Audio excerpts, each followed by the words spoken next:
Bismillahirrahmanirrahim. Assalamualaikum warahmatullahi wabarakatuh. Perkenalkan, nama saya Mita Amalia dengan NIM 11820600067. Pada kesempatan kali ini, di sini saya akan melakukan praktikum mengenai uji charge fotosintesis. Dan sebelum melakukan praktikumnya, mari kita like, subscribe, dan komen.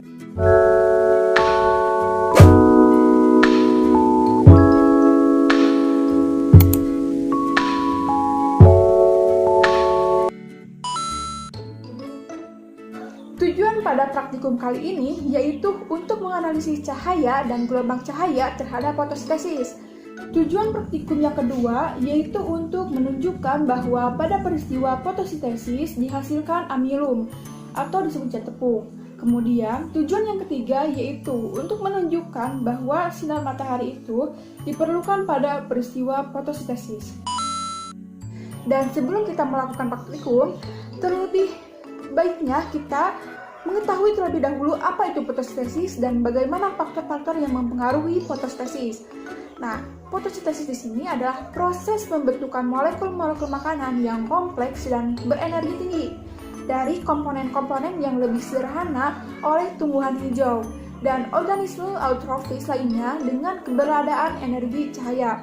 Dan faktor-faktor yang mempengaruhi proses fotosintesis ini adalah ada faktor hidraditas dan lingkungan. Nah, adapun faktor lingkungan itu antara lain misalnya ada temperatur, kemudian ada intensitas cahaya, kandungan air, mineral dalam tanah, dan karbon dioksida di udara. Kemudian, untuk variabelnya itu ada variabel kontrol, bebas, dan terikat. Variabel kontrolnya yaitu daun singkong. Kemudian, variabel bebasnya ada aluminium foil, mica yang berwarna merah, kemudian ada yang berwarna putih, ada berwarna hijau, dan mica berwarna biru. Dan untuk variabel terikatnya yaitu warna pada permukaan daun. Untuk hipotesisnya, karena pada proses fotosintesis itu, tumbuhan itu membutuhkan cahaya matahari untuk pembentukan karbohidrat atau amilum. Maka cahaya matahari itu sangat berpengaruh terhadap proses fotosintesis. Untuk alat dan bahannya, di sini saya mempunyai piring yang berukuran sedang 5 buah. Kemudian ada mangkok yang terbuat dari aluminium yang ukurannya kecil. Kemudian ada panci, ada sendok, gunting, dan hektar.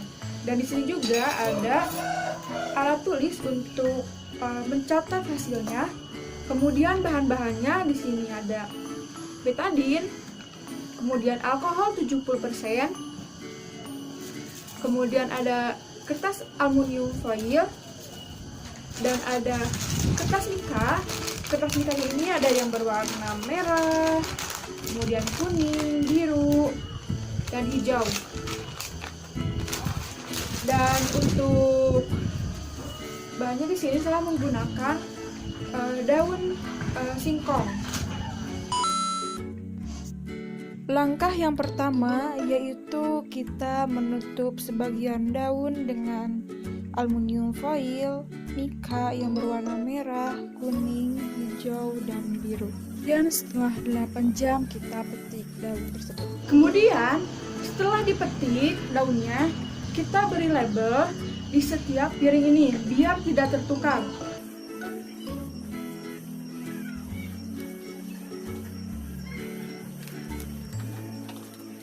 Setelah diberi label di setiap piring, kemudian kita buka sampelnya. Ini dibuka.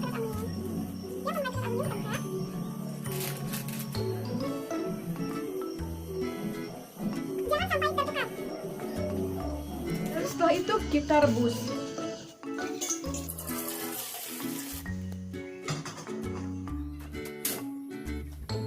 Hingga air mendidih. Setelah air mendidih, kita masukkan daun singkong ke air yang mendidih dan lakukan itu untuk sampel yang kedua. Misalnya pada mica merah, mica hijau, mica biru, dan mica kuning, dan lakukan secara terpisah.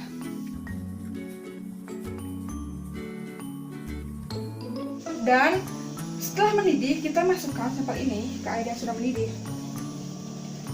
dan tunggu hingga matang.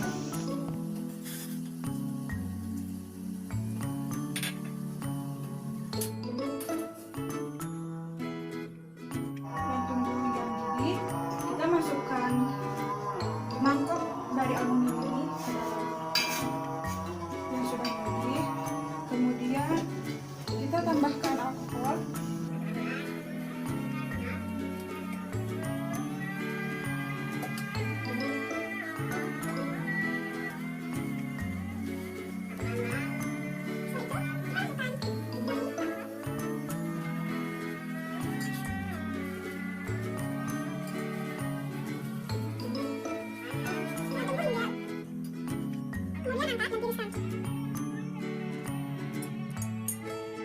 Dan setelah diberi alkohol, kita basuh terlebih dahulu untuk menghilangkan alkoholnya.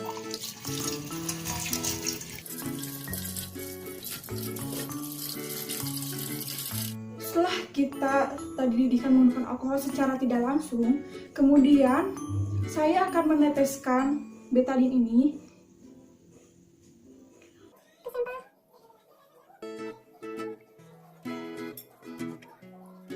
dan amati, kemudian lihat perubahannya, mana yang mengandung amilum dan mana yang tidak mengandung amilum atau tidak adanya perubahan. Untuk hasilnya dapat dilihat di sini bahwa pada aluminium foil, daun yang ditutup dan sudah diberikan larutan Lugor warnanya menjadi hijau pucat dan itu menandakan tidak terdapat amilum. Sedangkan daun yang tidak ditutup itu menunjukkan ungu kehitaman yang sudah diberi Lugor dan itu menunjukkan bahwa pada daun tersebut terdapat amilum. Untuk mika merah dan mika kuning, daun yang ditutup itu dan kemudian diberi Lugor warnanya menjadi hijau pucat yang itu menandakan bahwa tidak terdapat amilum. Sedangkan daun yang tidak ditutup menunjukkan ungu kehitaman dan itu artinya bahwa pada daun tersebut terdapat amilum. Sedangkan untuk mika hijau, daun yang ditutup maupun daun yang tidak ditutup menunjukkan tidak terjadi perubahan warna dan itu berarti tidak terdapat amilum. Sedangkan untuk mika biru, daun yang ditutup itu adanya sedikit bercak ungu kehitaman. Berarti itu menandakan bahwa pada daun yang ditutup mika biru itu terdapat amilum dan daun yang tidak ditutup pun menunjukkan warna ungu kehitaman. Dan itu menunjukkan bahwa terdapat amilum pada daun tersebut. Dan ini dia gambar-gambar dari hasil pengamatan. Dengan begitu bahwa cahaya matahari itu merupakan sumber energi yang diperlukan tumbuhan untuk proses fotosintesis.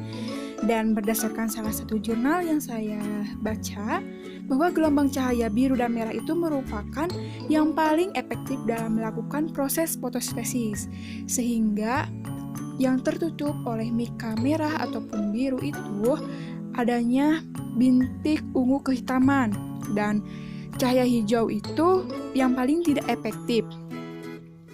Karena cahaya hijau itu dapat memantulkan energi warna hijau yang tidak dapat diserap oleh tanaman. Oleh sebab itu, tanaman tidak melakukan fotosintesis. Dan untuk menjawab pertanyaan yang ada di modul, pertanyaan yang pertama yaitu, apakah daun yang ditutupi aluminium foil memberi reaksi positif dengan iodin atau Lugol? Dan jelaskan. Nah, jawabannya, daun yang ditutupi aluminium foil itu menghasilkan hasil negatif. Dan hal itu terjadi karena cahayanya itu tidak masuk, yang disebabkan oleh terhalangnya oleh aluminium, sehingga si proses fotosintesis itu tidak berjalan. Kemudian pertanyaan yang kedua yaitu, berapa panjang gelombang cahaya biru, hijau, merah, dan kuning? Kemudian cahaya mana yang berfungsi dalam fotosintesis? Bandingkan dengan hasil praktikum. Cahaya merah itu mempunyai panjang gelombang 625 sampai 740, kemudian kuning itu 565 sampai 590, hijau 520 sampai 565, biru 435 dan sampai 520. Dan berdasarkan salah satu jurnal bahwa gelombang cahaya biru dan merah itu merupakan yang paling efektif dalam melakukan proses fotosintesis. Dan cahaya hijau adalah yang paling tidak efektif dalam melakukan fotosintesis. Cahaya hijau adalah yang paling tidak efektif dalam melakukan fotosintesis itu, dan ini terbukti dalam percobaan yang saya lakukan, bahwa pada mika merah, biru itu dan kuning itu tuh menghasilkan adanya warna biru ungu kehitaman. Tetapi kalau pada warna hijau itu tidak ada. Dan pada warna kuning itu ada warna ungu kehitaman, tetapi tidak sejelas merah atau biru seperti itu. Kemudian pertanyaan yang ketiga yaitu, apakah fungsi lugol atau iodin dan alkohol? Kalau fungsi lugol itu digunakan untuk uji amilum, tetapi juga bisa digunakan untuk larutan dioret dan untuk uji protein.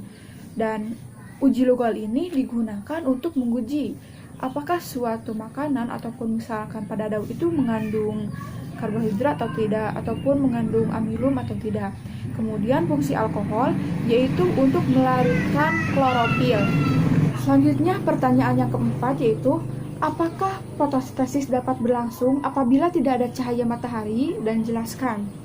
Nah, fotosintesis bila tidak ada cahaya matahari itu dapat berlangsung, tetapi tidak semua jenis tumbuhan dapat berfotosintesis tanpa adanya cahaya matahari, dan hanya beberapa tumbuhan yang bisa melakukan fotosintesis, yaitu tumbuhan C3 atau misalnya itu kedelai, kacang, kentang. Dan pada singkong ini sebenarnya bisa, tetapi disesuaikan dengan penerangan buatan, misalnya itu sesuai dengan kebutuhan si tumbuhnya.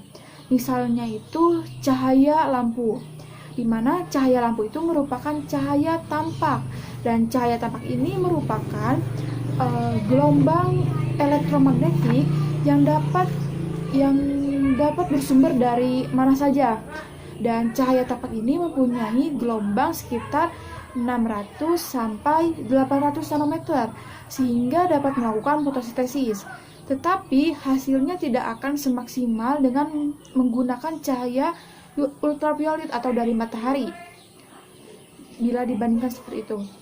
Kemudian pertanyaan yang keenam atau yang kelima maksudnya, dengan proses fotosintesis menjadikan tumbuhan hijau itu memegang peranan penting bagi makhluk hidup lainnya. Jelaskan pernyataan tersebut. Nah, karena hasilnya itu dari tumbuhan hijau itu banyak digunakan oleh manusia, baik yang terlihat maupun yang tidak. Hasil-hasil fotosintesis dari tumbuhan hijau itu berupa oksigen, amilum, pati, dan lain-lain. Dan hampir semua makhluk hidup yang bergantung dari energi yang dihasilkan dalam fotosintesis. Akibatnya, fotosintesis itu menjadi sangat penting bagi kehidupan di bumi ini, bagi kehidupan untuk kita semua, terutama manusia-manusia ya. Fotosintesis juga berjasa sehingga tumbuhan hijau itu sangat penting bagi setiap makhluk hidup. Misalnya itu, manusia itu dapat duduk atau berteduh pada pohon-pohon hijau yang rindang pada pagi hari, ataupun kita itu dapat mengonsumsi daun-daun yang mempunyai khasiat. Misalnya kan daun singkong itu kan mempunyai khasiat seperti itu. Kemudian yang terakhir yaitu yang kelima, kesimpulannya. Maka dapat disimpulkan dari praktikum ini bahwa cahaya itu mutlak dibutuhkan dalam proses fotosintesis yang ditandai dengan berubahnya warna daun yang menjadi ungu kehitaman yang setelah ditetesi larutan iodin pada daunnya itu. Dan yang terkena sinar matahari langsung itu mengandung amilum sebagai hasil dari fotosintesis. Sedangkan yang ditutupi dengan aluminium foil ataupun dengan mika yang berwarna merah, kemudian mika yang berwarna kuning, hijau, dan biru itu tidak terjadi perubahan warna pada daunnya itu bila setelah ditetesi iodin, karena daun itu tidak melakukan fotosintesis sehingga tidak mengandung amilum.